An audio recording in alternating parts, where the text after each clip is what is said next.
오늘 두 번째 그 제사 소제에 대해서 같이 하나님 말씀 나누겠습니다. 이 소제는 히브리어로 민하라고 하죠. 민하라고 하는 것은 제가 창세기 4장 가인 아벨 이야기할 때도 많이 말씀드렸던 내용인데, 이제 제사법적으로 민하는 오늘 우리가 살펴볼 이제 소제에 속합니다. 그래서 이 민하를 뭐라고 해석을 하나, 뭐 우리나라 성경에 다 소제로 되어 있는데, 이제 그 영어로 되어 있는 성경들, 번역본들이 많죠. 그런 성경들이나 혹은 뭐 주석들이나 이런 데는 그 소제, 그레인 오퍼링, 그러니까 곡식 가지고 드리는 제사, 뭐 이렇게 돼 있는 곳도 있고, 아니면 식사 제물. 여기 보면은 오늘 곡식만 가져다 주는 게 아니고 막 냄비랑 철판이랑 막 이런 데서 음식 해가지고 갖다 바치기도 하죠. 그래서 식사 제물, 뭐 공유 제물, 음식 제물, 뭐 이런 명칭들을 씁니다. 이 제사장 문헌에서 민하의 종류는 이제 공유로 규정이 돼 있고, 이것이 공유를 제물로 하지 않는 다른 이런 제사들이랑 구분되기 때문에, 그래서 이제 그 소제라 번역을 하고 있는 건데, 문제는 이 소제에서만 공유를 가지고 하나님께 제사 드리는 건 아닙니다. 공유가 때때로는 뭐 속죄제 같은 데에서도 주 재료로 사용됐기 때문에 거기에서도 공유를 사용하고 있기 때문에 사실은 소제라고 하는 게 좀 맞지 않을 수도 있는 거죠.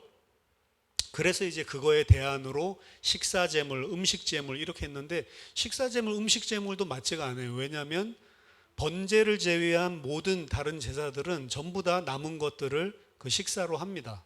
그래서 뭐 제사장에게만 주기도 하고 그걸 같이 나누기도 하고 하지만 남은 것들을 먹는단 말이죠. 그래서 어느 정도 전부 다 식사와 관계되어 있는 거기 때문에 굳이 이것만 식사 제물 이렇게 이야기하는 것도 좀 맞지가 않죠. 그래서 오늘 살펴보겠지만 뭐 굳이 이거를 그 용어로 사용하지 않고 소제라고 그냥 우리들이 늘 이해해왔던 대로 할 건데, 이 소제라고 하는 것은 이 오늘 우리들이 살펴볼 내용들 속에서 언약, 이 목적 자체가 언약, 하나님과 하나님 백성과의 언약 관계를 확증하고 갱신하는 것입니다. 그리고 여호와께 대한 이 제사를 드리는 헌제자의 충성을 표현하고 그 충성을 다시 회복하는 거예요. 갱신하는 거예요. 그렇기 때문에 이 키우치가 제안한 대로 충성제라고 하는 번역을 키우치는 쓰고 있는데, 충성제라는 생각을 여러분들이 가지고 소제가 나오면 충성제, 언약을 다시 갱신하고 다시 초심을 되찾고 하나님께 대한 그 헌제자의 충성, 헌제자의 신실함을 다시 회복시키고 상기시키는 그러한 개념을 여러분들이 같이 개념을 가지고 앞으로 생각하는 게 유익할 것 같습니다. 자, 1절부터 살펴보면 이제 뭐 크게 보면 1절에서 3절까지, 그 다음에 뭐 4절부터 이제 세 가지 음식 가지고 하는 그런 것들이, 그 음식 세 가지 종류죠. 각각에 따라서.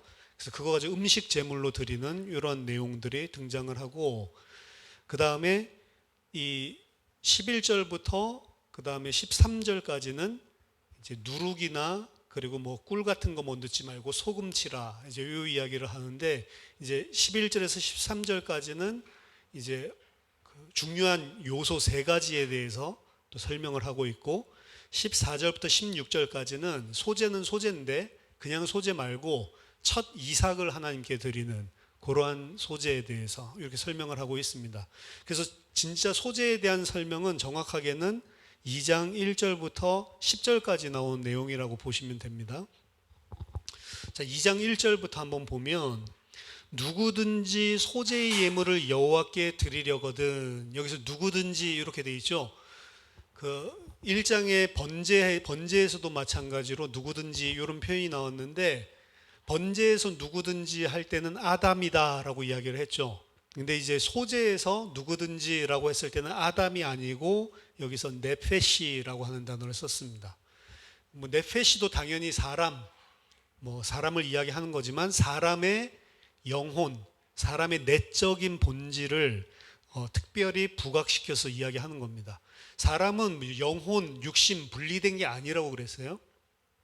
근데 육신적인 이 세상의 세속적인 실존을 부각시켜서 그 각도에서 이야기할 때는 아담이라는 이야기를 하고, 그리고 내적인 본질, 우리의 영혼이라고 흔히 말하는 내적인 본질을 이야기할 때는 네페시라는 것들을 썼습니다. 근데 소재는 네페시예요. 그래서 소재를 드릴 때에는 뭘 부각시키는 거냐면 이 제사 드리는 사람의 마음 속에 있는, 영혼 속에 있는 내적인 본질을 이야기하는 겁니다. 그래서 레위기 안에서 이 네페시라고 하는 것은 인간의 내적인 측면, 그냥 쉽게 우리들이 표현하면 영혼, 이걸 이야기를 하는데, 그 내적인 측면의 특징이 뭐냐면 그냥 중립적인 게 아니고 자기 중심적인 본성을 가지고 있는 영혼이에요. 그게 문제죠. 그게 죄인데 우리의 영혼이, 우리의 내적인 마음과 생각이 항상 자기중심적으로 딱 되어 있는, 그게 이제 네페시입니다. 그래서 이 소재는 자기중심적인 영혼이랑 관계가 있는 거예요. 번제는 이 세상의 육신적인 세속에 속한 그 본질을 다 태워버린다, 그것과 관계 있다고 한다면, 소재는 내 내적인 본질. 근데 내적인 본질은 뭐냐? 나중심적으로 딱 고정되어 있는 마음과 생각, 헌제자의 그 부분을 부각시키는 겁니다. 따라서 이제 소재를 가지고 오면 제단에서 불 사르죠. 기름과 유향과 함께 불을 사르는데, 그 불 사를 때 이 소재가 어떻다고 하냐면 여호와의 그 향기로운 냄새라고 되어 있는데, 이 향기로운 냄새란 거는 이제 그 번제에서 제가 설명했는지 모르겠는데, 향기로운 냄새, 그 향이 좋다라는 소리가 아니고 하나님이 진노할 수밖에 없는 대상에게 진노를 누그러뜨리시는 향. 그게 그래서 여호와의 노를 진정시키는 향, 그런 의미입니다. 향기가 좋다 그런 소리가 아니고, 여호와께서 그 향기를 기쁘게 받고 그 향기가 좋게 받고, 이런 거의 의미는 하나님이 그 냄새를 좋아한다는 소리가 아니고 하나님이 이제 진노를 누그러뜨리시고 여호와께서 진노를 진정시키는 그런 역할을 하는 향이다라는 거예요. 그래서 소재를 드리는데, 소재는 번제랑 다르게 피를 흘리지 않죠. 그러니까 이제 죄랑은 상관이 없다라고 생각을 하고 감사제다 이렇게 이야기를 하는데, 이전에 제가 이제 설교 들은 것들, 많은 것들에서 뭐라고 이야기하냐면, 소재는 피가 없기 때문에 소재 단독으로 못 드린다, 뭐 이런 이야기 들어보신 적 있습니까? 항상 번제랑 같이 드려야지만 된다, 부가적으로. 그래서 번제는 죄를 속하고 소재는 거기에 대한 감사, 혹은 첫 곡식 가지고 하나님께서 다 하셨습니다, 이렇게 감사하는 감사제다, 이렇게 이야기를 했는데 아닙니다. 소재도 단독적으로 드리고요, 번제랑 늘 드리는 제사가 있어서 그렇지 소재도 수시로 반복적으로 드립니다. 첫 곡식만 드리는 것도 아니고 반복적으로 드리고, 소재를 드릴 때에 하나님이 진노를 진정시킨다라고 이야기하는 거예요. 여기 향기로운 제사라고 하는 거는, 그 말은 소재 또한 하나님의 진노와 심판을 받아야 되는 상황에 있는 인간의 이 사실은 심판받을 수밖에 없는 상태를 누그러뜨리는 역할을 하는 거예요. 속죄랑 비슷한 역할을 다 기능적으로 가지고 있는 겁니다. 그럼 소재를 드릴 때 하나님이 진노를 진정시킨다라고 하는 것은 어떤 부분이랑 연관되어 있는 거냐면, 자기 중심적인 본능에 대한 인간의 죄에 대해서 하나님께서 누그러뜨리는 요 이야기란 말이에요. 그 관점으로 여러분들이 소재를 이해하시면 좋습니다. 그래서 인간의 네페시가 소재를 가지고, 자기 중심적으로 딱 있는 죄인된 인간이 소재를 가지고 하나님께 드리는 것이고, 고운 가루로, 이 최상급 가루죠, 고운 가루로 예물을 삼아서 그 위에 기름을 붓고, 여기 보면 기름을 붓는다라는 이야기가 나오죠. 기름을 붓는다라고 하는 것은 야착 세멘이라고 하는 표현인데, 요거는 어디에 등장하냐면 창세기 28장 35장 야곱이 돌베개에다가 기름 붓는 그 장면이 있죠. 그 다음에 35장에 베델로 올라가자라고 하는 그 장면이 있죠. 어디에서 항상 야착 세멘이라고 하는 것은 어디에서 등장하냐면 하나님과 인간 사이에 맹세의 서약을 할 때 언약적인 문맥 속에서 나타나는 겁니다. 따라서 기름을 붓는 의식은 언약에 대한 맹세, 서약, 헌신을 상징하는 거예요. 그래서 우리가 소제를 드릴 때는 그냥 감사제뿐만이 아니고 기름을 붓는다. 그 의미가 뭘 포함하고 있는 거냐? 언약적인 관계, 하나님의. 그래서 하나님께 마치 그 야곱이 이 돌베개 자고 나서 다음날 일어나서 여기 여호와께서 계시는데 내가 몰랐구나라고 하면서 기름 부으면서 하나님 나를 지켜주시고 이곳에 무사하게 돌아오게 하신다면 내가 뭐뭐 하겠습니다 하고 하나님이랑 맹세하고 서약하는 장면 나오죠. 마찬가지로 기름 붓는 의식은 하나님과 인간 사이, 헌제자 사이의 이제 언약적인 관계에 대해서 내가 온전하게 헌신하겠습니다 라고 하는 맹약, 서약과 관계가 있는 것입니다. 그리고 여기 보면 기름만 붓는 게 아니고 또 그 위에 유향을 놓아라고 이야기하죠.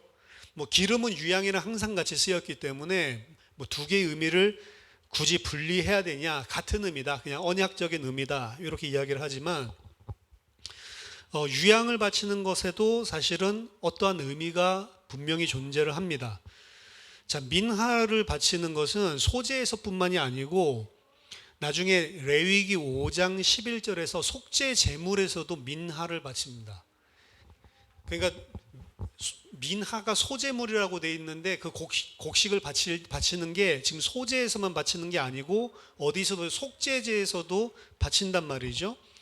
그리고 민수기 5장 15절에서는 그 여자가 아내가 간통한 거 의심되면은 물 마시게 하고 그 다음에 나 죄 없습니다 라고 선포하면서 그러면서 또 하나님 앞에 제사를 드리는데 그때에도 결백을 서원하고 나서 민하를 바쳐요.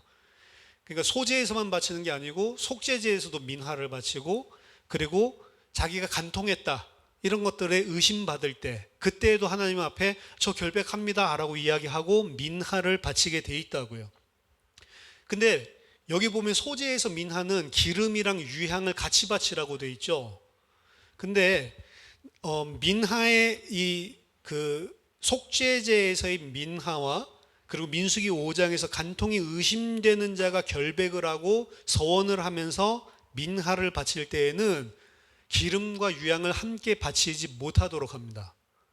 그냥 민하만 바치는, 말하자면 곡식만 바치는 거예요. 기름이랑 유향을 섞지 못하게 하는 거예요. 그 말은 유향과 기름을 금하는 이유가 뭐냐? 기름과 유향이 여호와를 기쁘게 하는 무언가 어떤 다른 것이 존재하고 있고 그것을 상징하고 있기 때문에 그렇습니다. 하나님이 말하자면 속죄제라든지 그리고 간통을 해가지고 간음을 해가지고 의심되는 상황이라든지 이때 드리는 소제는 기름이랑 유향을 함께 바치지 못하도록 했어요. 근데 여기 오늘 2장에서 이야기하는 소제에서는 기름과 유향을 함께 바치라 라고 이야기했거든요. 그럼 두 개 차이점이 뭐냐? 속죄제나 혹은 간음이 의심 가는 상황에서 드리는 것은 명백한 죄랑 관련이 있는 겁니다.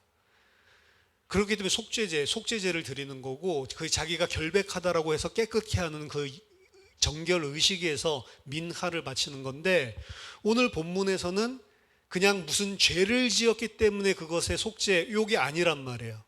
여기서 이야기하는 아까 전에 하나님이 진노를 누그러뜨린 것은 무슨 특정한 진짜 죄를 지었기 때문에 그런 어떤 적극적인 반면에서의 죄를 지었기 때문에 그런 게 아니고 인간의 내적인 본성이 비록 그것을 하지 않았더라도 자기중심적인 것 자체가 죄이기 때문에 그 죄를 이야기하는 거거든요. 그러니까 차원이 다른 것입니다. 따라서 의식과 관련되는 문맥 속에서 기름이 가지고 있는 의미는 아까 전에 이야기했었던 것처럼 이 기름 자체가 맹세, 언약과 관계되어 있다라고 이야기를 한다면 기름이라고 하는 것은 구약의 맹세, 언약, 서약 이런 것들 중에 가장 빈번하게 등장하는 것이 하나님의 종을 세울 때예요. 왕이라든지 그리고 제사장을 세울 때 기름을 붓고 임명하는 상징, 여기에서 기름 가장 많이 사용됩니다. 따라서 왕과 제사장에게 기름을 붓는 것은 하나님 앞에서 섬길 자격을 부여하는 것이고, 따라서 기름은 제사자가 기름 부었다, 여기에 기름만 붓는 게 아니고 뭐냐면 기름 부음으로 하나님이 그 사람을 하나님이 함께하는 종으로, 함께하는 제사장으로 세우는 거예요. 예수님이 나중에 머리에 기름을 바르셨으니 그때 성령이 함께 하시거든요. 주께서 내게 기름을 바르셨으니 성령이 내게 함께 하셔서 모든 기적들, 이적들을 행하게 하신다라고 예수님을 표현할 때 이야기를 하는데, 기름을 부어서 하나님의 종이 됐다, 왕이 됐다, 제사장이 됐다라고 하는 것은 이제 하나님이 하나님의 종으로 함께 임재하시는 종이 됐다는 거예요.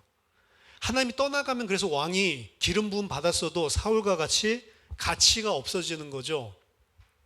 따라서 이 기름은 언약적인 하나님의 관계를 다시 갱신하는데, 그 언약적인 관계 속에서 기름을 드리는 것은 헌제자가 뭘 간절히 원하는 거냐면, 하나님이 나와 언약인 관계이기 때문에 함께 임재해 주십시오 라고 하는 것을 간절하게 원하는 소원과 관련된 거예요.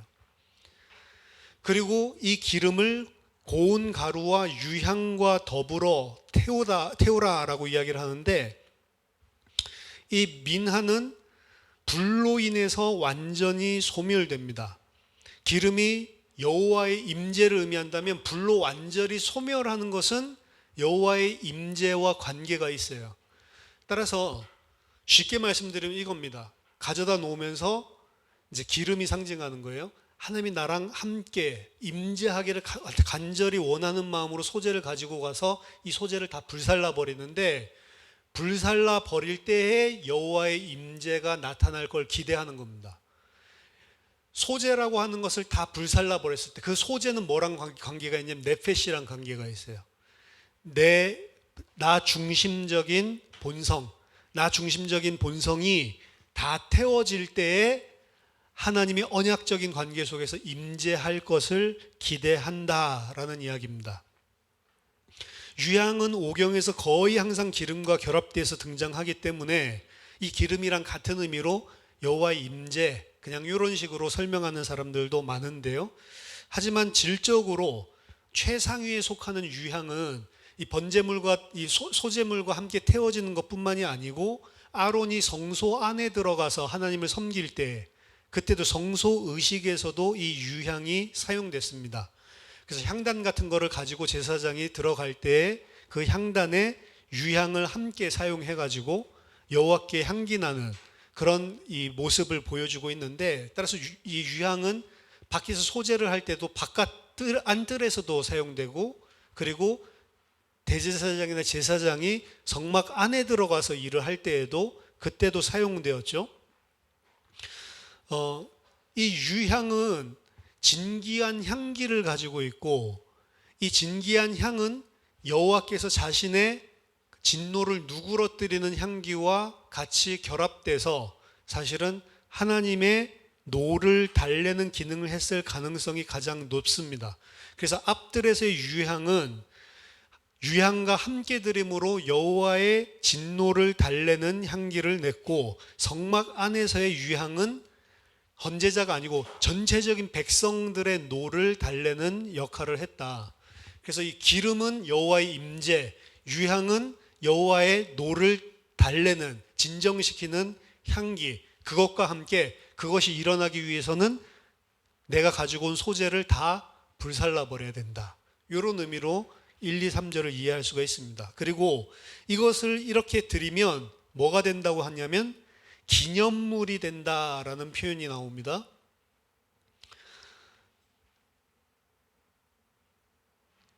2절 같이 한번 2절을 다시 보면, 아론의 자손 제사장들로 가져갈 것이요, 제사장은 그 고운 가루 한 움큼과 기름과 그 모든 유향을 가져다가 기념물로 제단 위에서 불사를 지니 이는 화제라 여호와께 향기로운 냄새니라. 기념물이 된다라고 이야기했죠. 가져가서 기름이랑 유향이랑 같이 사르면 그게 기념물로 제단 위에서 불사르라, 이게 기념물이 된다라고 하는 표현이 있는데, 기념물은 뭐 정확하게 말하면 내가 기념하는 게 아니고, 기념물은 사역 동사예요. 사역 동사에서 형태를 가지고 있어요. 히필. 기억시킨다, 상기시킨다라고 하는 의미예요. 그래서 헌제자가 기억하는 게 아니고 그 소재물을 가져다가 살을 때에 기억하게 만드는 거예요. 그럼 누구에게 기억하게 만드냐? 뭐 당연히 뭐 헌제자 자신도 기억하겠지만, 헌제자가 기억하게 만드는 거면 그 기억하게 만드는 대상은 여호와 하나님입니다. 하나님으로 하여금 무엇을 기억하도록 상기시키도록 만드는 거예요. 내가 기념하는 게 아니고 여호와를 어떤 언약적인 내용을 상기시키는 내용입니다. 언약을 상기시킨다라고 하면 좀 이상한 점이 있어요. 하나님은 상기시킬 필요가 있습니까? 없습니까?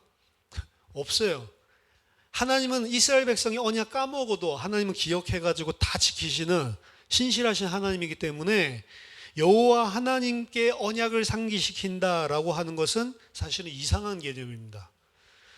여호와께 언약을 상기시킨다는 게 그러면 도대체 무슨 의미냐? 이 소재를 통해서 하나님과 헌제자 사이의 언약에 대해서, 우리 언약이 있잖아요, 여호와께 상기를 시켜준다는데, 그 상기시킨다는 의미가 뭐냐? 헌제자는 지금 이 소재를 살을 때 자기 자신이 자기 중심적인 본질을 가진 여호와의 진노의 대상이라는 것을 인정하면서 소재를 드리는 겁니다. 단순하게 감사제가 아니에요. 그렇기 때문에 이 헌제자는 소재를 통해서 여호와를 진정시키는 향을 내야만 한다는 것을 인정하고 소재를 드리는 거예요. 소재를 드릴 때마다 나는 이 소재를 통해서 여호와의 노를 진정시켜야 돼, 달래줘야 돼. 안 그러면 나는 진노를 당할 수밖에 없는 나 중심적인 사람이야 라고 하는 것을 인정하면서 나아가는 겁니다. 따라서 하나님과 하나님 백성 사이의 언약은, 맺어진 언약은 내 모습 가지고는 절대로 지켜질 수 없다라는 것을 인정하는 거예요. 그렇기 때문에 여호와께 상기시킨다라고 하는 것은 여호와가 기억을 못해서 기억하게 만든다는 소리가 아니고 인정하는 행위 중에 하나인데, 뭘 인정하냐면 여호와 하나님 당신만이 이 언약을 유지시키고 지속시키고 나에게 언약의 백성으로 나를 끝까지 보호할 수 있는 분이십니다 라는 사실을 상기시켜 주는 거예요. 나는 절대로, 늘 소재는 어느 때 뭐 들리는 게 아니고 늘 사실은 드리는 건데, 늘 드릴 수 있도록 사실은 제일 싼 거예요. 비둘기보다도 더 쌉니다. 늘 드릴 수 있는 걸로, 그리고 심지어는 고운 가루로도 드리지만 음식한 것들을 가지고도 드리고 여러 형태로 다 드려요. 어떻게 보면 가치가 제일 없어요. 가치가 제일 없는데, 가치가 제일 없다는 말은 늘 드리라는 것이랑 늘 드릴 수 있도록 만들어 놓은 거랑 상통하고요. 그리고 내가 이렇게 보잘것없는 것 가지고 나아가는 게 이 나 본질적인 사람의 상태라고 하는 것을 보여주기도 합니다. 그래서 그거 다 태워버리는 건데, 그 태울 때 뭘 이야기하냐면, 여호와 하나님, 나는 늘 내 중심적으로 살아가는 자이기 때문에 이 언약이 지켜질 수 있는 거는 하나님 당신에 의해서만 지켜질 수 있지 나 스스로는 지킬 수 없습니다 라고 하는 것을 상기시키는 거예요. 그래서 여호와 하나님이 우리를 언약적인 관계로 붙들어 주시지 않으면 나는 늘 나 본질적으로 죄 가운데 사는 하나님과의 언약이 깨어질 수밖에 없는 자입니다 라고 하는 것을 시인하는 것입니다. 그리고 그 사실을 시인하면서 그 나 본질적인, 나 중심적인 내 영혼을 소재로 태워버릴 때, 그때 하나님의 진노가 누그러진다, 진정시킨다 라고 하는 거예요. 3절에 보면 그 소재물에 남은 것은, 여기 보면 이제 소재를 이제 다 태우면 좋은데 다 안 태우고 한 움큼만 태우죠. 나머지는 다 누구에게 돌아가냐면 제사장에게 돌아갑니다. 그 소재물에 남은 것은 아론과 그의 자손에게 돌릴 것이니 이는 여호와의 화제물 중에 지극히 거룩한 것이니라. 자, 가지고 온 민하 가운데 한 움큼은 싹 다 태워버리고 나머지는 어떻게 되냐면 화재물 가운데 이제 지극히 거룩한 것으로 변화가 돼요. 지극히 거룩한 것은 여기에서 가장 처음 나오는 표현이고요. 이 코다심가 이 거룩한 요소인데 코다심 그럼 거룩한 것들 중에 거룩, 왕 중의 왕 요거처럼요. 왕 중의 왕이라는 표현은 최고의 왕이잖아요. 거룩한 것들 중에 거룩한 것 이렇게 표현을 하는데 가장 최고로 거룩한 것이라는 표현입니다. 소재물 중에 한 움큼 태운 것 말고 나머지 남은 부분들은 어떻게 바뀌냐면 가장 거룩한 것으로 바뀌어요. 그리고 그것은 누가 먹냐면 제사장이 먹습니다. 2장 10절에서도 제물에 남은 것은 아론과 그의 아들들에게 돌릴지니, 이게 냄비에 뭐 만들고 프라이팬에 만들고 요리한 거예요.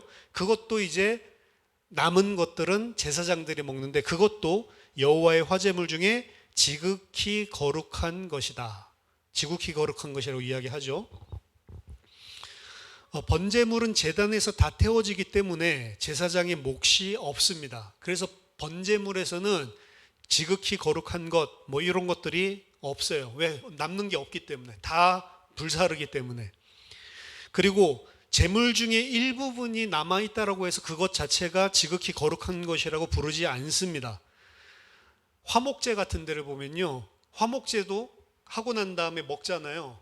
남은 부분을 거기서는 지극히 거룩한 것이라고 안 부르고 그냥 코데시, 거룩한 것이라고만 불러요.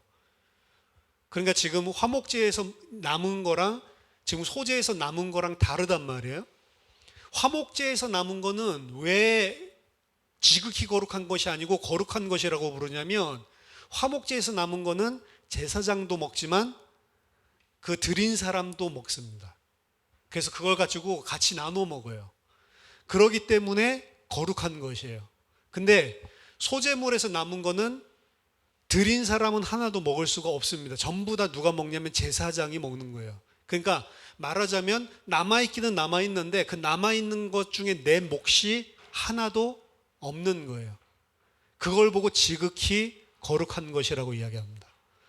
그래서 사실은 원칙으로 따진다면 불로 다 살라버리는 거랑 똑같은 건데, 그 영어로는 그 먹는다, 그 불사른다, 태운다, 이게 둘 다 consume이라고 표현하는데, 불이 제단 위에서 consume, 소비하는 거랑 그 다음에 제사장이 consume, 먹어서 소비하는 거랑 같은 거예요. 남아서 제사장이 먹고 살아야 되기 때문에 주지만 사실은 소제는 한 움큼만 불사른 게 아니고 내가 가져온 소제 전체를 다 불살라서 없앤 거랑 똑같다는 겁니다. 근데 번제랑 그래서 효력으로는 똑같은 거예요. 효력으로는 똑같은데, 근데 가시적으로는 남아있죠. 가시적으로 남아있는데 있잖아요. 내가 가져온 재물이 있잖아요. 그 곡식이 있잖아요.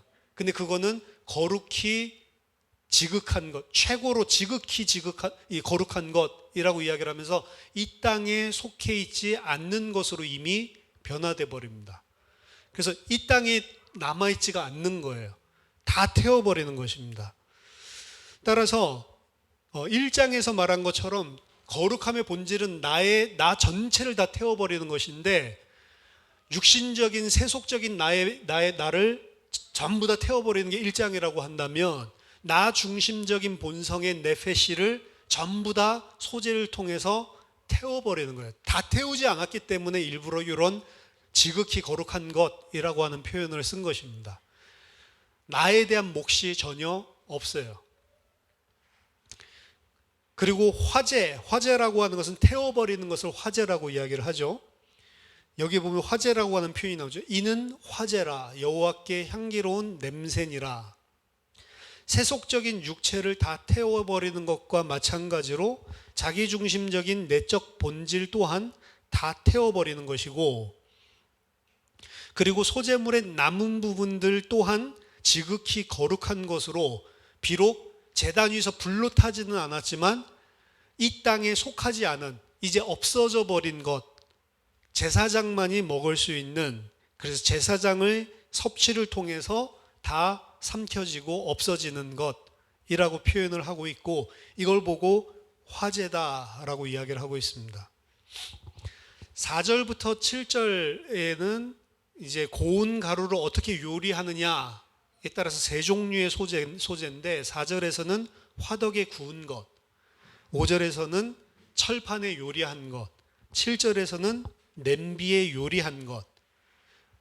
똑같은 의미예요. 각각 음식은 다르지만 지금 1절에서 3절에서 나온 게 소재의 기본이고, 이 지금 화덕에 굽든지 철판에 뭐 두루치기를 하든지 뭐 하든지 간에 같은 의미를 가지고 있는 건데, 여기에 위에 1절에서 3절에 등장하지 않는 요소는 누룩을 넣지 말라라고 하는 내용입니다. 5절에 나와 있죠. 철판에 붙인 것으로 예물을 드리려거든 고운 가루에 누룩을 넣지 말고, 그리고 화덕에 구운 것도 무교병이나 무교전병만 드려라. 누룩이 들어가지 않은 것이죠. 그래서 누룩을 넣지 말라라고 하는 요 내용이 이제 등장을 합니다. 뒤에도 나오니까 좀 이따 살펴보고, 그 다음 8절부터 10절까지 보면 이 소재물을, 8절에 보면 너는 이것들로 만든 소재물을 여호와께로 가져다가 제사장에게 줄 것이요 라고 돼 있죠. 제사장에게 줄 것이요 라고 하는 거는 그냥 제사장이 건네주다 이런 소리가 아니고, 여호와께로 가지고 와서 제사장에게 가까이 가지고 나오다 이 소리인데, 가까이 가지고 나오다라는 표현은 여호와 하나님한테만 쓰는 거예요, 사실은. 근데 제사장에게 마치 제사를 드리듯이 가지고 나와요. 이것도 이상한 표현입니다. 그래서 예를 들어서 번제를 가지고 올 때는, 번제물을 가지고 올 때는 번제물을 여호와께로 가까이 가지고 나오다, 히크리브인데 가까이 가지고 나오다는 제사를 드리기 위해서 그분께 바치는 걸 말해요. 이 소재물은 여호와께로 가지고 와서 누구에게 제사로 바치냐면 제사장에게 바친다라는 표현으로 돼 있는 거예요. 여러분, 제사장에게 제물을 바칩니까? 여호와께 바쳐야 되는 거죠. 근데 여기서는 제사장은 사실은 중간 역할을 하는 건데, 가져오면 제사장이 여호와께 드리는 중간 역할을 하는 건데, 그걸 갖다가 여호와께 바치는 제물같이 표현하지 않고 제사장에게 드리는, 바치는 예물처럼 표현을 하고 있는 거예요. 이것은 뭐냐면 제사장의 신분이 자신보다 더 높고 제사장의 신분이 마치 하나님의 자리에 있는 것처럼 여기면서 이 소재를 가지고 오는 겁니다. 자, 이 두 가지를 통해서 여기에도 또 메시지가 있는 거예요. 하나는 뭐냐면, 이 소재는 제사장의 주식입니다. 소재는 아까 전 한 움큼만 하나님 앞에 바치잖아요. 화덕에서 구운 거나 이런 거 가져와도 일부만 하나님께 바치고 나머지는 다 지극히 거룩한 것이 돼서 누가 먹냐면 제사장이 먹는 거예요. 제사장은 그거 없으면 먹고 살 수가 없습니다. 본인이 농사 못 짓고 땅이 없기 때문에. 그러니까 제사장은 사실은 어떻게 보면 땅이 없고 이 땅에서 육신적으로 치면 먹을 것이 없는 이웃이에요. 근데 그 이웃에게 먹을 것을 가져다 주는데, 그 먹을 것을 가져다 주는 행동이 뭐냐면 나 중심적인 본질을 전부 다 태워버리는 행위 속에 나타나는 겁니다. 나 전부를 태워버리고 이 사람을, 사실은 내가 이 땅에서 필요한 영양분인데, 여기 곡식이라든지 나중에 뭐 꿀도 있고요, 그 다음에 뭐 기름도 있고, 이런 것들은 늘 매일 주식으로 먹는 음식들이에요. 근데 그거를 가지고 와서 태워버리고 내가 먹어야 될 주식을 누구한테 주는 거냐면 여호와께, 그리고 이웃에게, 먹을 것이 없는 이웃에게 주는 거예요. 그걸 보고 내 본성을 다 태워버린다라고 이야기를 하는 겁니다. 그리고 여호와 앞에 나아가는 것을 제사장 앞에 나아가는 것으로 여기서 표현해 놓고 있죠. 그것 또한 같은 거예요. 나 자신을 왕 삼아서 하나님 자리에 놓았던 자가 하나님과 이웃을 왕의 자리에 내놓는 거예요. 그게 내 패시, 나 중심적으로 살고 있는 본성을 태워버리는 겁니다. 그렇게 했을 때 하나님께서 노를 진정하시는 거예요.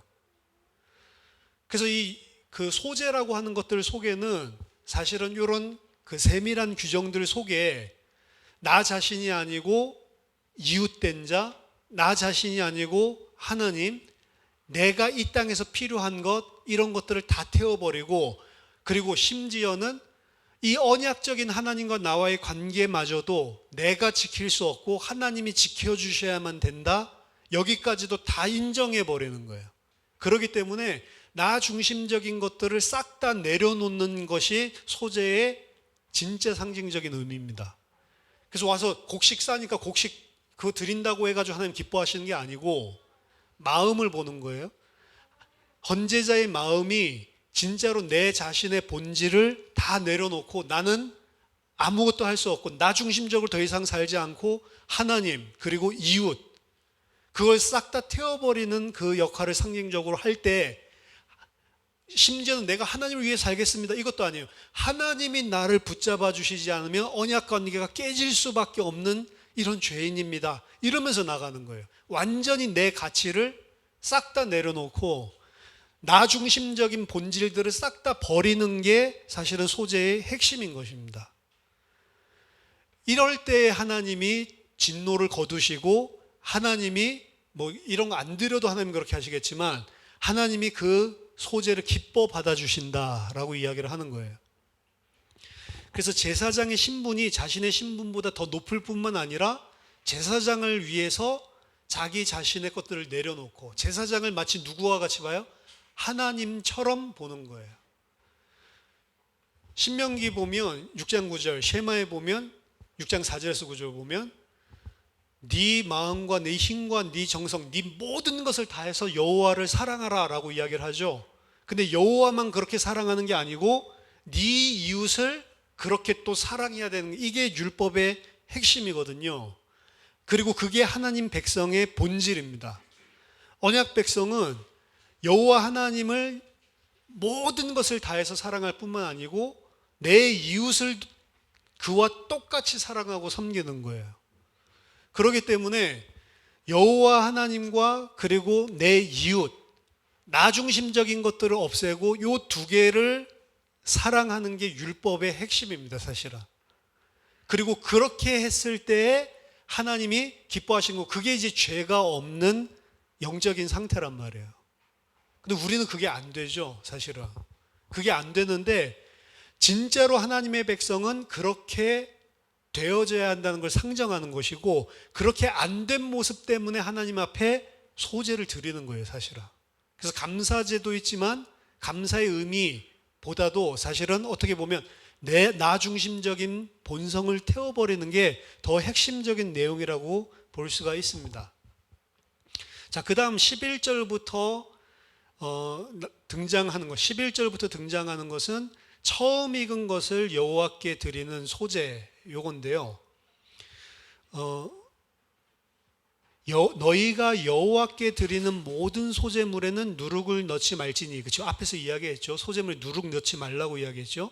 너희가 누룩이나 꿀을 여호와께 화제로 드려 사르지 못할지니라. 자, 위에 있는 거는 화제예요. 화제라고 표현을 했는데 이 화제에서는 누룩이나 꿀, 이제 여기는 꿀이 또 첨가가 되죠. 누룩이나 꿀을 함께 드리면 안 된다, 이 이야기를 하고, 12절부터 보면 처음 익은 것으로 그것을 여호와께 드릴지나 향기로운 냄새를 위하여는 제단에 올리지 말지며, 처음 익은 것을 민하로 드릴 때에는 그것을 여호와께 드릴지나, 그것이 뭐냐면 누룩이나 꿀. 그러니까 지금 12절부터 처음 익은 곡식을, 처음 익은 것 가지고 하나님 앞에 바칠 때에는 누룩이나 꿀도 바칠 수 있다라고 이야기하는 거예요. 하지만 향기로운 냄새를 위하여서는 제단에 올려서는 안 된다. 향기로운 냄새는 아까 위에서 말한 소재들, 향기로운 냄새는 여호와의 노를 진정시키는 것, 그거라고 이야기했죠. 나 중심적인 본질의 죄성 때문에 여호와께서 진노할 수밖에 없는데 그 진노를 진정시키는 소재를 드릴 때에는 꿀이나 누룩을 드리면 안 되고, 처음 익은 것으로 드릴 때에는 누룩이나 꿀을 드려도 괜찮다라고 이야기를 하는 거예요. 그리고 내 모든 소재물에 소금을 치라. 또 하나 나왔죠. 소금을 쳐라. 내 하나님의 언약의 소금을 내 소재에 빼지 못할지니 내 모든 예물에 소금을 드릴지니라. 그래서 위에서 언급되지 않는 이제 소금이라는 게 나오는데, 이 소금은 좀 전에 이야기하는 이 처음 익은 것이나 아니면 앞에 있는 소재나 모든 것에 다 드리는 게 소금입니다. 그래서 누룩, 꿀에 대한 금지, 그 다음에 소금 반드시 넣어라 라고 하는 게 나오고, 그 다음에 처음 익은 것 내는 것과 지금 앞에서 이야기한 거는 약간 다르다. 처음 익은 거는 그래서 감사제가 맞아요.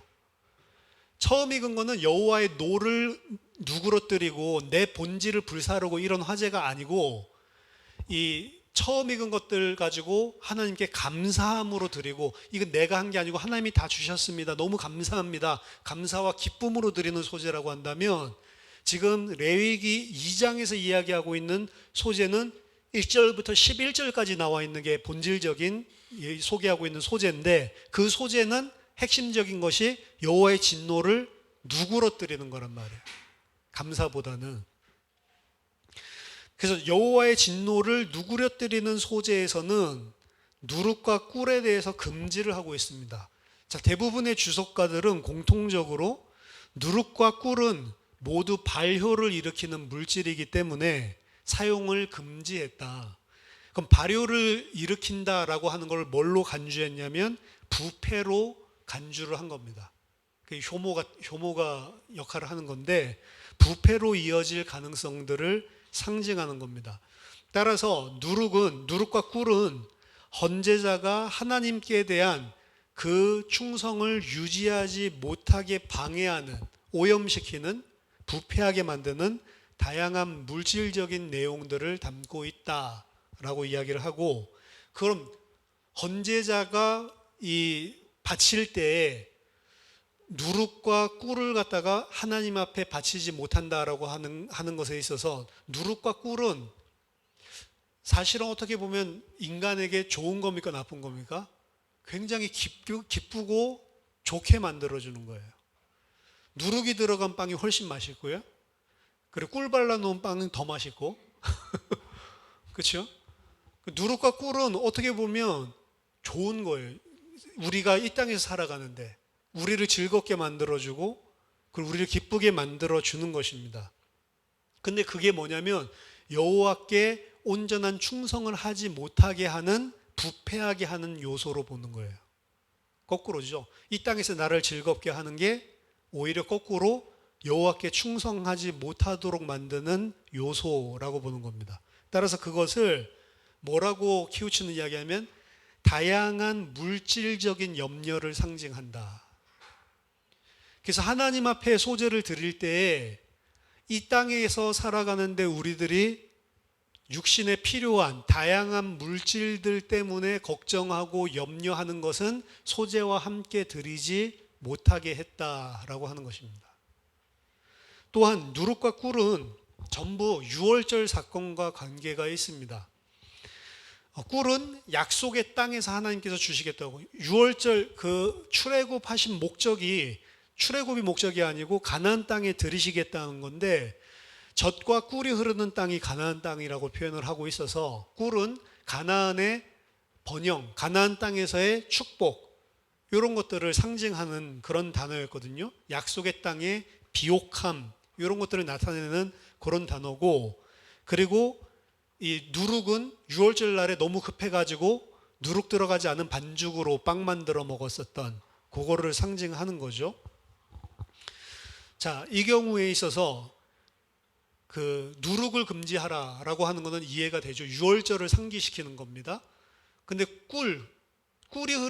젖과 꿀이 흐르는 땅으로 데려다 준다고 했는데 꿀을 넣지 못하도록 이야기했다라고 하는 것은 이 꿀이 유월절에 먹었던 쓴 나물과 반대되는 개념이기 때문에 그래요. 그러니까 꿀을 넣지 말라는 것은 가나안 땅을 생각하지 말라 이 소리가 아니고 유월절을 지금 기억하라는 거예요. 유월절, 누룩이 없는 딱딱한 빵을 무교병을 먹고, 그리고 너무 바빠서, 그리고 쓴 나물을 먹었었던 유월절을 기억하라라고 하는 겁니다. 따라서 누룩과 꿀에 대한 금지는 유월절 식사, 누룩 없는 빵, 그리고 아직 경험하지 못한 약속의 땅, 꿀, 요걸 동시에 생각나게 하는 동시에 이스라엘이 처음에 하나님께서 출애굽시켰을 때 가지고 있었던 언약에 대한 마음, 처음 가지고 있었던 충성을 기억하라는 의미입니다. 우리로 따지자면 처음 예수님 만나고 복음 받았을 때 감사하면서 내 자신을 다 내놓을 수 있었던 그 시간표 있죠. 그 시간표를 항상 상기시키고 그 시간표로 온전히 돌아가는 것들을 사실은 촉구하고 있는 거예요. 레위기 2장 12절에 처음 익은 것으로는 그것을 여호와께 드릴 수 있다라고 이야기하죠. 처음 익은 것이 나오고 나중에 첫 이삭 14절에 이 두 개가 나오는데 두 개는 다른 것입니다. 처음 익은 것으로 드리는 것은 레시트, 곡물이나 포도주, 기름, 과일 시럽, 누룩, 반죽, 어떤 이 곡류를 가공해서 만든 거 있죠. 그 가공 음식, 그거는 처음 익은 것이다 라고 표현을 하고 있는 겁니다. 만일 제물이 처음 익은 것이면 여호와께 누룩과 꿀을 함께 바칠 수 있지만 여호와를 진정시키는 향기로는 그것들을 바칠 수가 없다. 여호와를 진정시키기 위해서는 처음 만났을 때, 처음 하나님께서 구원의 은혜를 주셨을 때 감사 감격의 상태, 그 상태로 하나님께 돌아가는, 그거를 상기시키기 위해서 그것을 드릴 수 없게 했다. 그 다음 2장 13절에 네 모든 소재물에 소금을 치라. 네 하나님의 언약의 소금을 네 소재에서 빼지 못할지니 네 모든 예물에 소금을 드릴지니라. 소금을 엄청 강조하고 있죠. 자, 누룩과 꿀은 처음 익은 것을 바칠 때 드려지는 경우가 있었지만 소금은 모든 소재물의 필수적인 역할을 필수적으로 들어가야 되는 내용물이었습니다. 소금은 누룩, 꿀과 반대로 부패를 예방하는 그런 물질이에요. 그래서 소금이라고 하면은 누룩과 꿀은 부패시키는 것이고 소금은 부패를 방지시키는 것, 완전히 상반적인 역할을 하지요. 13절에서 소금에 대해서 더 강조하는 이유는 언약의 소금이라는 표현에서 알 수 있듯이 소금은 언약 관계, 요거를 상징하기 때문에 그렇습니다. 언약적인 관계, 언약적인 유대. 헬라인과 이 아랍인들은 언약을 양쪽에 맺은 후에 함께 소금을 나눠 먹었다라고 이야기를 합니다. 이외에 구약 성경에서 소금 언약에 관련된 본문은 오늘 이 본문이랑 두 군데가 더 있는데 민수기 18장 19절 그리고 역대하 13장 5절 이 두 군데가 있는데 이 두 군데 모두 그냥 소금 언약이라고 표현 안 하고 영원한 소금 언약이라는 표현을 씁니다. 그래서 소금 언약은 부패하지 않고 영원한 언약적인 관계, 이걸 나타냅니다. 언약의 영원성을 표현하는 거죠. 그래서 언약이 지속되는 것을 표현합니다. 그래서 언약을 지속적으로 영원히 변하지 않고 지켜주는데 그 지켜주는 게 주체가 누구냐면 아까 전에 이야기한 것처럼 여호와 하나님이 상기하심으로 지켜주시는 거예요. 영원한 언약에 지켜지는 것은 하나님이 하시기 때문에 가능한 겁니다. 그래서 소금을 바치는 것을 거꾸로 역으로 생각을 해본다면 소금을 꼭 바쳐야만 된다라고 하는 것은 헌제자의 입장에서 하나님께 대한 충성이 늘 쉽게 포기되기 때문에 소금을 굳이 집어넣어서 상기시켜 주는 거예요. 그러니까 우리가 깨달아야 됩니다. 우리가 소제물을 드리는 것이 참 잘했다는 게 아니고 잘하는 것이라기보다는 내가 못하고 있기 때문에 소제물을 드리는 겁니다. 사실은 내가 언약을 늘 까먹고 늘 변질되고 내 마음이 늘 나 중심적으로 돌아오기 때문에 그때마다 소제물을 드리는 거예요. 드리면서 뭐라고요? 하나님, 진짜 나로서는 안 됩니다. 하나님이 영원히 지켜주시지 않으면 이 언약은 깨질 수밖에 없는 그런 죄인입니다. 이러면서 자기 자신을 불태우는 거예요. 기름과 유향으로 함께. 그리고 그 안에는 부패시키는 이런 것들을 다 제외하면서 처음 하나님께 감사하고 감격에 빠져서 언약적인 관계에 들어갔을 때를 상기하면서 이렇게 살았어야 되는데, 이렇게 늘 있어야 되는데 나는 수시로 변하는군요 라고 고백하면서 그 네페시를 태워버린다 라고 여러분들 보시면 됩니다. 그 다음 14절부터 나온 것은 첫 이삭의 소재죠. 처음 익은 것과 반대로 첫 이삭의 소재는 그야말로 첫 이삭을 볶아서 찌은 것으로 소재를 삼는 것입니다. 그 위에 기름을 붓고 유향을 더하죠. 그리고 기름과 유향과 함께 기념물로 불사르죠. 기념물로 불사르는 것까지는 똑같은데 여기 뭐가 없어요? 향기로운 화제 이거 없죠. 그렇기 때문에 이것도 감사제인 거예요. 감사제. 그래서 처음 익은 것, 이거는 가공품이라고 그랬죠. 그러니까 첫 이삭 말고 다른 모든 것들, 처음으로 내가 잼을 만들었다든지 뭐 예를 들면 그런 처음 가공물들, 처음 익은 것들, 그리고 첫 곡식, 요거는 감사제의 의미가 더 강한 것입니다. 근데 위에서 이야기하고 있는 아까 전에 소재, 고운 가루를 들이든지 아니면 화덕에 굽든지 철판에 굽든지 아니면 삶든 뭐 이 냄비에 튀기든지 요 네 가지 이야기하고 있는 거는 여호와께 향기로운 여호와의 진노를 진정시키는 그런 역할을 하는 이 소재를 이야기하는 거고요. 따라서 첫 소사는 뭐 굉장히 소중한 것인데도 불구하고 여호와를 진정시키는 향이라는 표현을 하고 있지 않듯이 아까 전에 이야기했었던 소재보다는 약간 급이 낮은 어떻게 보면 감사 제물이라고 볼 수가 있습니다. 자, 지금 있는 요소들을 갖다가 여기저기 전부 다 살펴본 거예요. 그래서 약간 헷갈릴 수가 있는데 전체적으로 좀 정리를 해보자면, 자, 소재는 헌제자의 영혼과 관련돼서 하나님과의 깨어진 언약적 관계의 회복에 집중을 하고 있는 그런 제사입니다.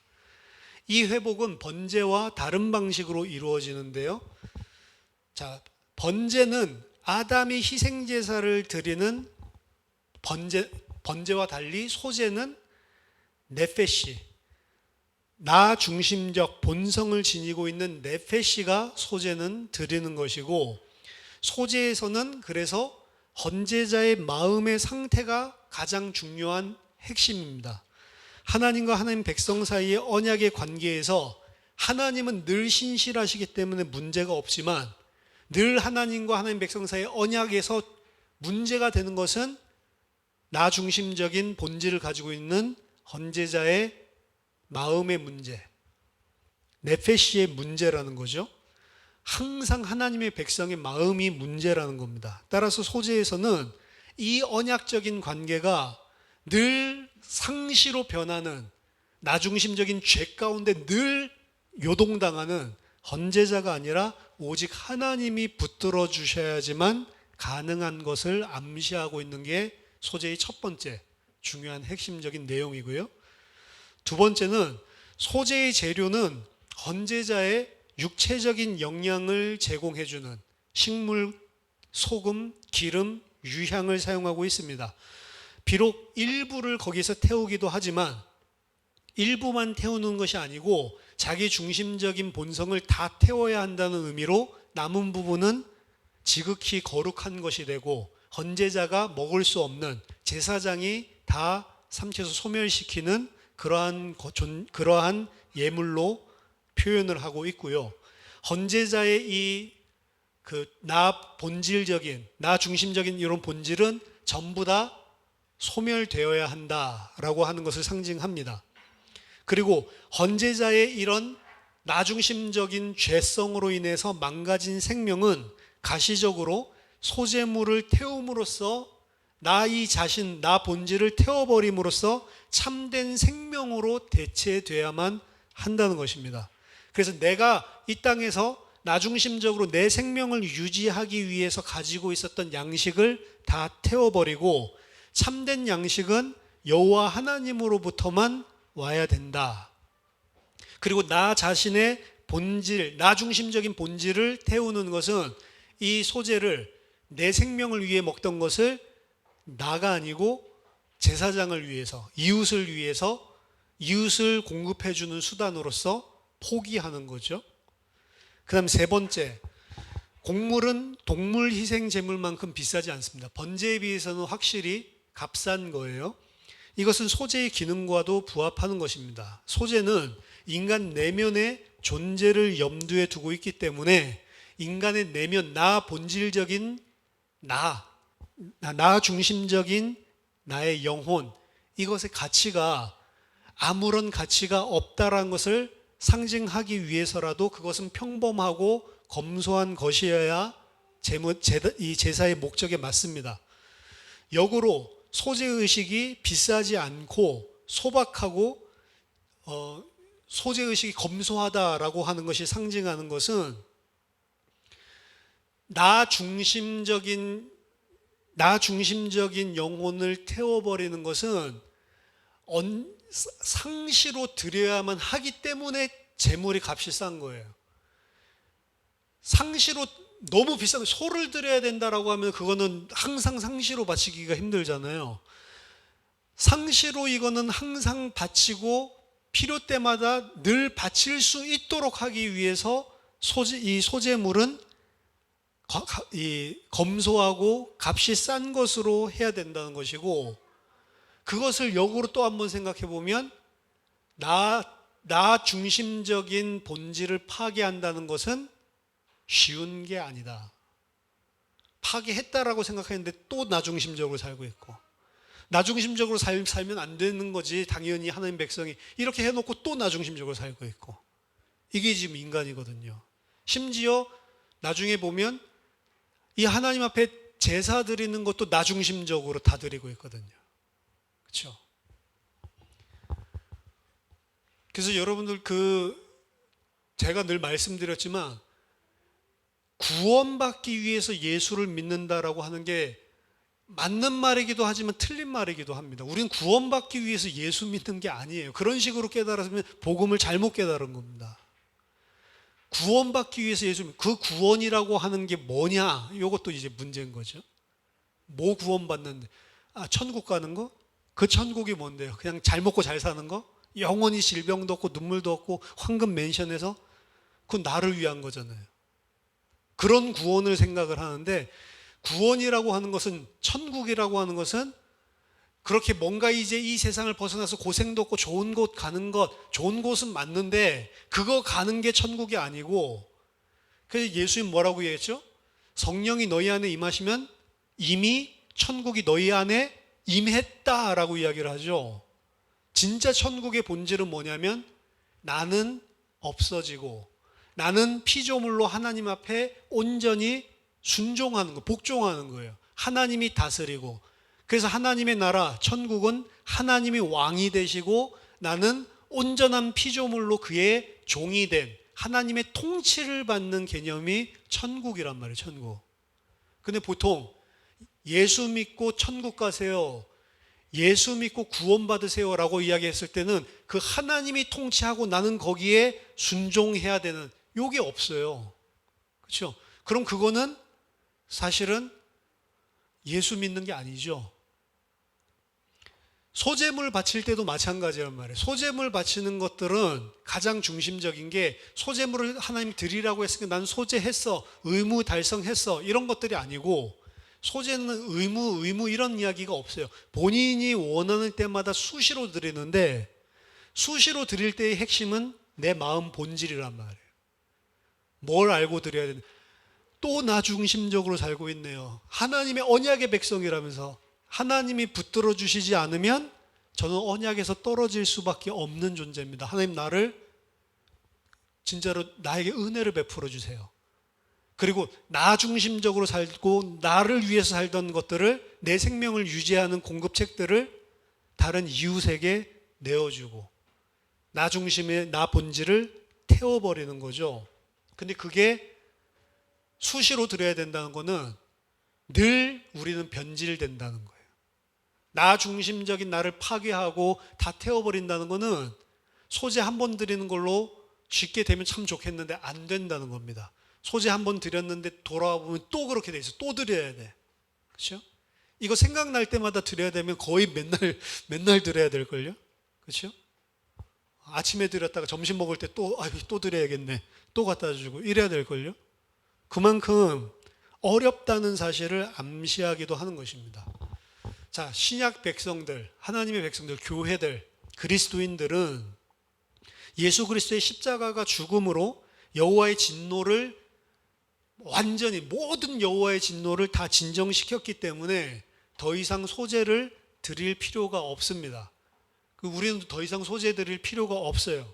근데 이것은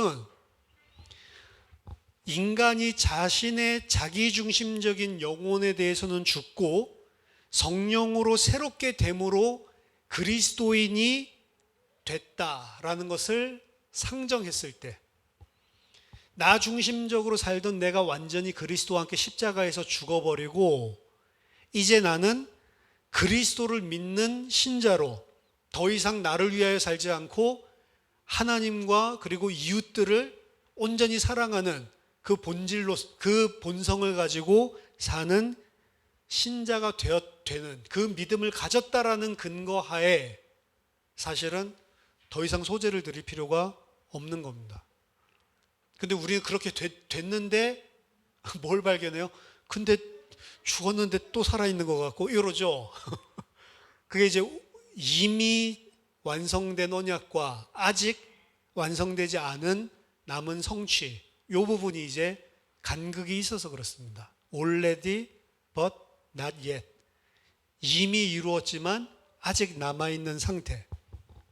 따라서 우리는 신자로서 당연히 나 중심적인 본질이 그리스도와 함께 죽었고 그리스도와 함께 나는 이제 새로운 생명으로 하나님과 이웃을 내 몸처럼 사랑하는 자로 다시 거듭났음에도 불구하고 실제적인 우리의 이 땅에서 삶을 보면 여전히 소재를 꼭 바쳐야 될 것 같은 우리의 모습을 계속 발견하는 거예요.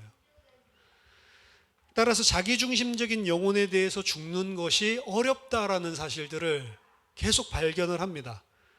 그래서 신자들은 그런 생각들이 들 때마다, 자신들의 본질을 볼 때마다 내가 정말로 그리스도와 함께 결합되어 있는 자가 맞는지, 그리스도가 다시 오시기 전까지 평생에 걸쳐서 사실은 이 부분을 확인하고 갱신을 할 필요가 있는 거예요. 그걸 하면서 뭘 깨닫게 되냐? 내 의로 하나님께 나아갈 수 없고 여호와 하나님께서, 그리스도께서 나를 지켜줘야지만 나는 구원을 받을 수 없구나. 그렇게만 나는 구원을 받을 수 있는 거구나. 이 사실을 계속 상기시키는 겁니다. 그래서 내가 구원받았다는 교만과 자랑은 나올 수가 없어요. 구원받았기 때문에 나는 아무렇게나 행하는 그런 이 율법 폐기론적인 이런 삶도 절대로 안 나오게 되어 있습니다. 왜냐하면 진짜 신자가 성령으로 말미암아서 그것을 깨닫고 그것에 대해서 죽고 그리스도와 함께 거듭난 자인데도 불구하고 그 삶이 남아있는 것을 본다면 우리는 내가 그리스도 한 번 믿었기 때문에 이제 구원이 확보된 사람이라고 느껴지기보다는 그 구원을 받았는데도 나는 여전히 그리스도의 도움이 필요한 자라는 사실을 인식하기 때문에 그렇습니다. 그게 소재예요. 그래서 하나님의 백성은 어떻게 본다면 구원을 받은 확신을 가졌는데도 불구하고 예수 그리스도가 아니면 나는 안 됩니다 라는 사실을 시시각각 고백하면서 내 것을 가지고는 하나님 앞에 나아갈 수 없음을 계속해서 이 땅에 사는 동안에 각인시켜 나가는 거예요. 그 사람만이 나중에 예수 그리스도로 말미암아서 내가 구원받은 것이지 나의 의는, 메리트는 하나도 없다라는 사실을 인정하게 되어 있습니다. 신자에게 하나님이 큰 걸 원하는 게 아니에요. 네 메리트는 하나도 없어. 네 잘한 거 하나도 없어. 그거 인정하라는 거예요. 근데 우리는 신앙생활을 하다 보면 성령 충만받고 진짜 거룩하게 될수록 어떻게 생각하면 내 자신이 뿌듯해져. 아, 이 정도 하면 참 하나님 기뻐하시겠지 막 이런 생각이 든다니까요. 근데 그런 생각을 없애게 하기 위해서라도 사실은 already 난 예 속에서 살게 만드는 거예요. 거꾸로. 그래, 너 그래 참 기특하다, 잘했다. 근데 조금 지나보면 또 아닌 모습을 또 발견하게 되거든. 계속 수시로 다 된 줄 알았는데 아니에요. 또 떨어져 있어. 수련회 가서 된 줄 알았는데 아니에요. 부흥회 가서 된 줄 알았는데 아니에요. 어느 날 주일날 막 눈물을 흘리면서 진짜로 은혜 받았는데 나중에 보면 또 아니에요. 계속 이걸 발견하는 거예요. 된 줄 알았는데 아닙니다. 된 줄 알았는데 계속 된 사람들은 어떻게 되는 줄 아세요? 바리새인처럼 됩니다. 그 자기 잘났어요. 된 줄 알았는데 자기는 너무 잘 살아. 이 사람은 그 안 된 사람 보면 손가락질 한다니까요. 난 예수 믿으니까 안 그렇던데 넌 예수 믿으니까 왜 그러냐? 안 믿는 거 아니야? 이러면서 막 이야기 함부로 한다니까요. 왜요? 자기 자신에 있는 것들을 못 봐서 그래요. 근데 난 예수 믿으니까 잘 되는데 저 사람 왜 저래? 이러고 있을 때 소재를 빨리 드려야 되는 거예요, 사실은. 또 이게 나 중심적인 본질이 또다시 살아있구나. 이걸 계속 발견하는 겁니다. 그래서 그리스도인은 예수 그리스도가 소재를 다 온전한 하나님 이 진노를 누그러뜨리는 제사를 드렸기 때문에 소재를 더 이상 바칠 필요가 없는데, 실제로 소재 안에 있는 영적인 의미, 상징적인 의미는 이 땅에 살아가고 있는 올레디와 난예 사이에서 살아가고 있는 신자에게는 날마다 드려야 되는 소재가 반드시 필요합니다. 계속 그거를 그리스도 오실 때까지 확인하고 점검해야 돼요. 따라서 실제로 모든 신자들은 자기 중심적인 관심사가 있는지를 확인해 나가고 하나님만을 온전히 의지하면서 자기 중심적인 관심사들을 파괴하는 일들을 지속적으로 언제까지요? 그리스도 다시 오시기 전까지 평생 사실은 해 나가야 됩니다.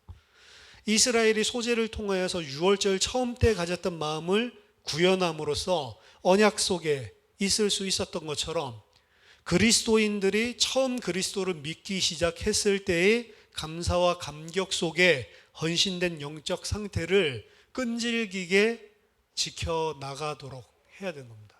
그래서 돌아가는 거예요. 그 돌아갔다고 해서 그걸 가지고 의로 내세우는 건 아니지만 계속해서 그 부분을 점검을 하고 그 부분을 우리의 지향점으로 삼고 계속 나가는 자가 구원받아서 성령의 인도를 받고 있는 사람입니다.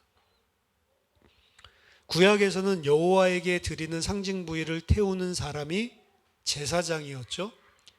신약시대의 참 제사장은 예수 그리스도입니다. 따라서 소재의 남은 부분은 소재 일부 태워버리고 남은 부분 또한 하나님께 드린 거랑 똑같은 게 되는 것이고, 제사장이 이전에는 남은 부분을 섭취함으로 태우는 그런 역할을 했다면 여호와의 제단에서도 태우고 그리고 자신의 섭취를 통해서 태우는 역할을 제사장이 했다면, 신약시대에는 인간의 이 필수적인 측면을 누가 하냐?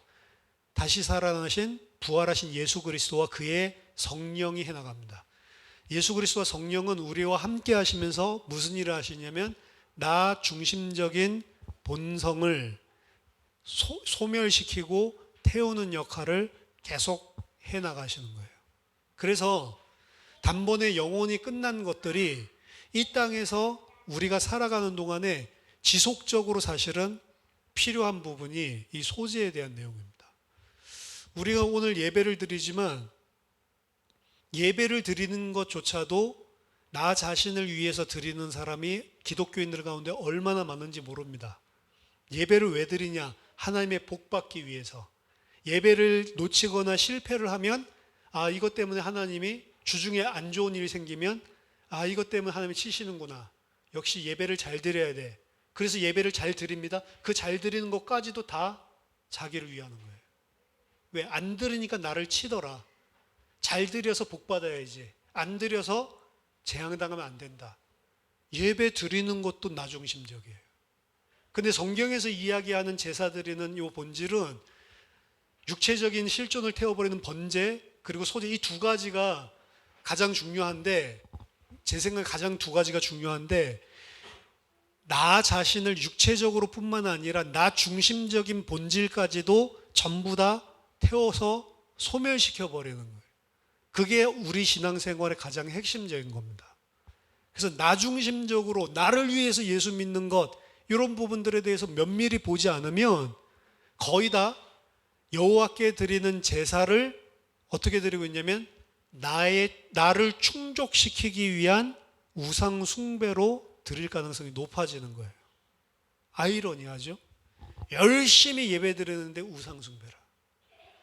아이러니하죠? 바리새인들이 열심히 하나님 말씀대로 사는데 그리스도를 대적하고 하나님을 대적하는 거라. 그렇죠? 왜 그러죠? 이게 딱 보면 자기중심적이라서 그래요. 바리새인 또한 마찬가지, 자기 의를 세우려고 하나님의 의에 복종하지 않는 자라고 했어요. 자기중심적이에요. 그렇죠? 그래서 저와 여러분들이 소제를 통해서 죄가 무엇인지, 우리 안에 있는 죄의 본질이 무엇인지, 그리고 그 부분이 정말로 소제를 통해서 하나님께 드린다는 것이 무엇인지 진정한 예배자가 되기를 예수 그리스도 이름으로 축원합니다. 기도하겠습니다. 하나님 아버지, 은혜를 감사드립니다. 구원받고 그 크신 은혜를 받았음에도 불구하고 여전히 나 중심적으로 내가 하나님의 자리에 서고 내가 다른 이웃들을 짓밟는 위치에 서서 심지어 하나님까지도 계속해서 나를 위해 이용하려고 하는 그런 죄인된 우리 자신을 하나님 앞에 고백합니다. 주님, 그리스도께서, 성령께서 우리의 이런 더러운 본성들을 다 불살러 태워주시고 하나님 이 땅에서 삶으로 말미암아 하나님 사는 동안에 하나님 우리들이 온전히 될 수 없음에도 불구하고 그것이 하나님 백성의 삶인 것을 알고 그 삶을 살 수 없는 나의 모습을 늘 발견하며 여호와께, 예수 그리스도께 그 은혜에 우리의 전 삶을 의탁할 수밖에 없는 자로 하나님 소제를 날마다 드리며 살아갈 수 있도록 저희들에게 오늘 성령으로 은혜를 베풀어 주시옵소서. 이 땅 살아가는 동안 온전히 예수 그리스도를 위하여, 온전히 이웃들을 위하여 살 수 있도록 하나님 은혜를 주시고 나 중심적으로 살아왔던 모든 죄들을 드러나게 하셔서 하나님 온전하게 할 수 없다라고 하는 핑계 내버리고 하나님 그 부분들을 여호와께 소제로 다 살라버릴 수 있도록 하나님 은혜를 주시고 하나님 이 땅에서 그러한 우리들의 거룩한 삶들이 드러날 때에도 내가 한 것이 아니고 하나님께서 하신 것이고 또 하나님께서 지켜주시지 않으면 이것이 지속되지 않는 그런 죄인인 사실을 상기하면서 오직 예수 그리스도만 의지하는 저희들 될 수 있도록 도와주시옵소서. 살아계신 주 예수 그리스도 이름으로 기도하옵나이다. 아멘.